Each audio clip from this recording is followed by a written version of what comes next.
नमस्कार। आज हम एक बहुत ही दिलचस्प टॉपिक पर बात करने वाले हैं, कॉपीराइट।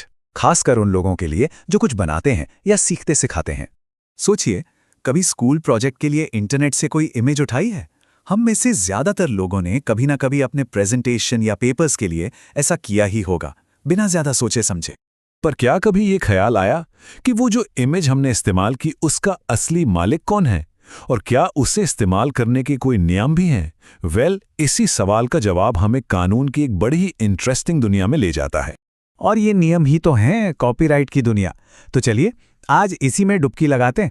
आज हम कॉपीराइट की वो सारी ज़रूरी बातें समझेंगे जो हर उस इंसान के लिए जानना ज़रूरी है जो कुछ बनाता है या फिर कुछ इस्तेमाल करता है, खासकर स्टूडेंट्स और टीचर्स के लिए।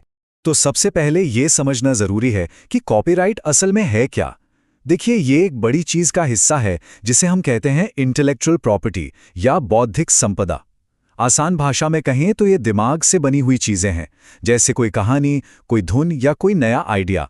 अब इंटेलेक्चुअल प्रॉपर्टी भी कई तरह की होती है, जैसे कि आप यहाँ देख सकते हैं। अमेरिकन पेटेंट और ट्रेडमार्क ऑफिस इन्हें साफ साफ अलग करता है। ट्रेडमार्क जो है वो ब्रांड्स को बचाता है, जैसे कोका कोला का लोगो। पेटेंट बचाता है नए आविष्कारों को, जैसे कोई नई तरह का इंजन। और फिर आता है कॉपीराइट, जो बचाता है ओरिजिनल क्रिएटिव कामों को, जैसे कोई तस्वीर या कोई नॉवल। तो यहाँ पर एक बहुत बहुत ज़रूरी बात समझने वाली है।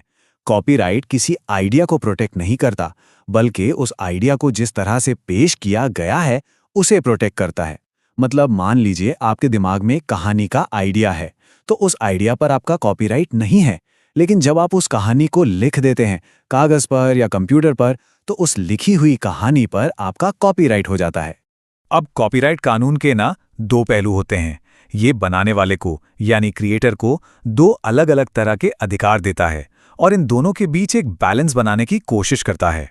इसे ऐसे समझते हैं, एक तरफ है इकोनॉमिक राइट्स यानी आर्थिक अधिकार। इसका मतलब है कि क्रिएटर अपने काम को बेच सकता है, उससे पैसे कमा सकता है। दूसरी तरफ है मॉरल राइट्स यानी नैतिक अधिकार। ये क्रिएटर की इज्जत और उसके काम की पहचान से जुड़े हैं। मतलब कोई और आपके काम पर अपना नाम नहीं लगा सकता या उसे तोड़ मरोड़ कर पेश नहीं कर सकता, जिससे आपकी रेपुटेशन खराब हो। और इन्हीं दो अधिकारों की वजह से, जैसा कि एक लीगल स्कॉलर कहती हैं, कला की पवित्रता और उसके कमर्शियल इस्तेमाल के बीच हमेशा एक लगातार संघर्ष बना रहता है। अब ये तो हो गई आज की बात, पर सोचिए 1880s के दशक से पहले क्या होता था। तब तो एक देश में छपी किताब को दूसरे देश में कोई भी कॉपी करके आराम से बेच सकता था। इसी वजह से उस दौर को पायरेट पब्लिशर्स का दौर भी कहा जाता था। और इसी बड़ी प्रॉब्लम को सॉल्व करने के लिए 1886 में बर्न कन्वेंशन हुआ। कई देश एक साथ आए और उन्होंने कॉपीराइट के लिए इंटरनेशनल स्टैंडर्ड्स बनाए। और आज की तारीख में दुनिया के लगभग सभी देश, कुल 181 देश, इस कन्वेंशन का हिस्सा हैं।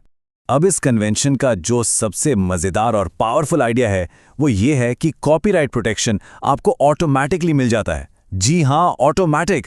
जैसे ही आपका काम किसी फिजिकल रूप में आ जाता है, चाहे वो कागज़ पर लिखी कविता हो या कंप्यूटर पर सेव की हुई तस्वीर, वो उसी पल प्रोटेक्ट हो जाता है। इसके लिए किसी रजिस्ट्रेशन की ज़रूरत नहीं है।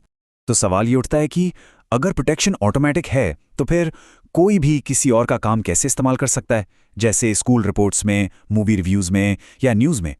तो इसका जवाब है फेयर यूज़, या जिसे हम उचित उपयोग कहते हैं। ये कानून में एक बहुत ज़रूरी छूट है। ये स्टूडेंट्स को अपनी रिपोर्ट में किसी किताब का छोटा सा हिस्सा कोट करने की इजाज़त देता है, या एक टीचर को क्लास में पढ़ाने के लिए किसी पोएम की कुछ लाइनें इस्तेमाल करने देता है। लेकिन क्या फेयर है और क्या नहीं, ये तय करना कभी कभी बहुत मुश्किल हो जाता है और कई बार तो मामले कोर्ट तक पहुंच जाते हैं। चलिए इसको और अच्छे से समझने के लिए एक रियल लाइफ केस देखते हैं। यहाँ स्क्रीन पे देखिए, बाईं तरफ है फोटोग्राफर लिन गोल्डस्मिथ की खींची हुई ओरिजिनल तस्वीर और दाईं तरफ है मशहूर आर्टिस्ट एंडी वॉरहोल का बनाया हुआ आर्टवर्क जो उसी तस्वीर पर आधारित है। अब केस ये था कि क्या वारहोल का आर्टवर्क गोल्डस्मिथ की तस्वीर का फेयर यूज है? वारहोल फाउंडेशन का कहना था कि हाँ बिल्कुल है, क्योंकि उन्होंने ओरिजिनल तस्वीर को ट्रांसफॉर्म कर दिया है, मतलब उसे एक नया रूप और एक नया मतलब दे दिया है। और ये ट्रांसफॉर्मेशन फेयर यूज का एक बहुत बड़ा पॉइंट होता है। लेकिन सुप्रीम कोर्ट इस बात से सहमत नहीं हुआ। कोर्ट ने इस पर ज़्यादा ध्यान नहीं दिया कि आर्टवर्क दिखता कैसा है, बल्कि इस पर ध्यान दिया कि उसका कमर्शियल इस्तेमाल क्या हो रहा है। और ये फैसला हमें एक बहुत ज़रूरी बात सिखाता है। अगर कोई नया काम ओरिजिनल काम के साथ उसी मार्केट में कम्पीट कर रहा हो तो उसके फेयर यूज़ माने जाने के चांस बहुत कम हो जाते हैं। मतलब अगर कोई टीचर किसी टेक्स्ट बुक का पूरा चैप्टर फोटोकॉपी करके स्टूडेंट्स में बांट दें ताकि उन्हें किताब ना खरीदनी पड़े, तो ये फेयर यूज़ नहीं होगा। क्यों? क्योंकि ये सीधा सीधा उस किताब की बिक्री से मुकाबला कर रहा है। तो चलिए अब आगे बढ़ते हैं और देखते हैं कि इन सब बातों का हर स्टूडेंट और टीचर के लिए असल में क्या मतलब है। तो कुल मिला के बात यह है कि इन नियमों को समझना आज की डिजिटल दुनिया में बहुत ज़रूरी है, ताकि हम सब जानकारी के एक जिम्मेदार क्रिएटर और कंज्यूमर बन सकें। और अब जब हम एआई, रीमिक्स और मीम्स के दौर में जी रहे हैं, तो ये सवाल और भी बड़ा हो जाता है कि किसी काम के ओरिजिनल होने का असल मतलब क्या है। जैसे जैसे टेक्नोलॉजी आगे बढ़ेगी, कॉपीराइट के इन बेसिक प्रिंसिपल्स को समझना और इन पर बात करना और भी ज़्यादा ज़रूरी होता जाएगा।